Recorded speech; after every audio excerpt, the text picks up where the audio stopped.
In today's generation, we're all trying to find different ways of becoming fit or finding new diets, which can include buying fruits and vegetables.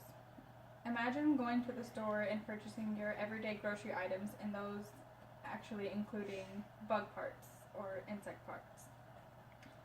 Today I'm going to be talking to you guys about the Food and Drug Administration and what they allow in our everyday foods.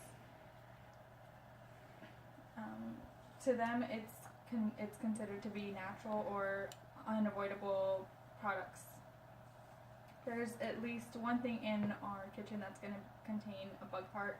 Let's take, for example, broccoli, which we can all expect to give our bodies benefits such as iron or vitamins. According to the FDA, broccoli can legally contain much worse than iron or vitamins, which can be 60 or more mites per 100 grams.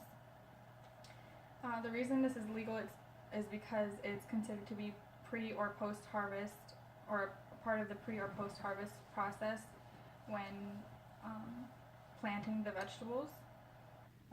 The FDA's defect level handbook online states that insect infestation consists of the presence of any live or dead life cycle states of an insect in a host product, or evidence of their presence, or the establishment of an active breeding population. Some of the items that the FDA allows are fly eggs, rodent hairs, or any type of bug parts.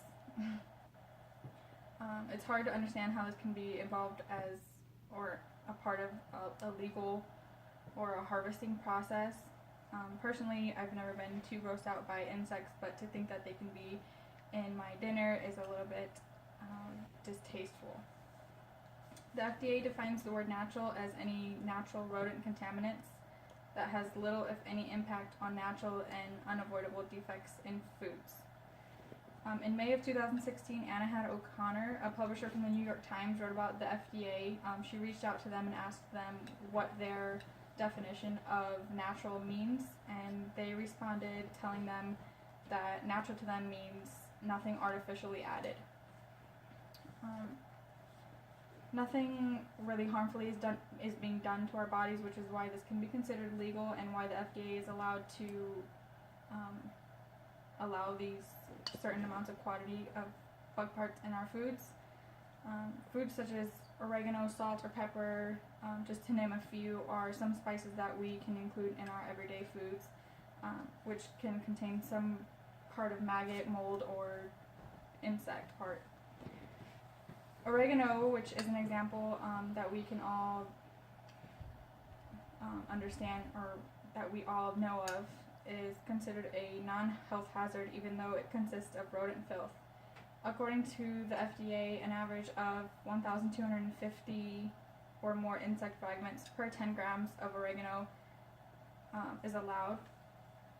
Sarah G. Miller touches on this particular food item, oregano, in 2006, or in spices, I'm sorry. In 2016, her article, 9 Disgusting Things That the FDA Allows in Food, she states, just like insect fragments, rodent hairs are commonly allowed in spices, such as allspice, paprika, cinnamon, curry powder, and marjoram can all contain a little rodent hair here and there.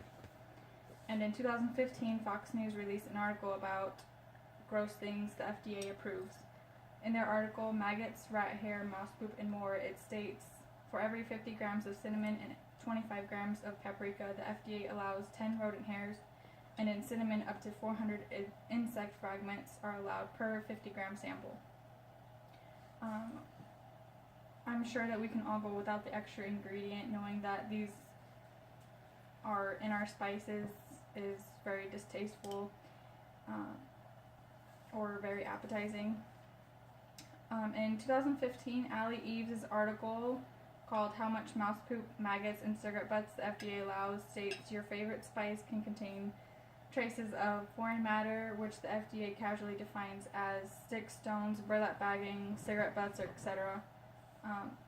At this point, I would give my opinion about the cigarette parts being allowed. I don't think that that's non-health hazardous to our bodies, and I don't think that that should be allowed. I don't see that this issue is exposed enough to people, or that many people know about this, because the FDA covers up their words very well. They use extraneous materials, which could also mean rodents, insects, or miscellaneous matter. As disgusting as it sounds, or distasteful as it sounds, the ingredients allowed can be harmless to our bodies and health, so it's not much that we can really do about it. Thank you.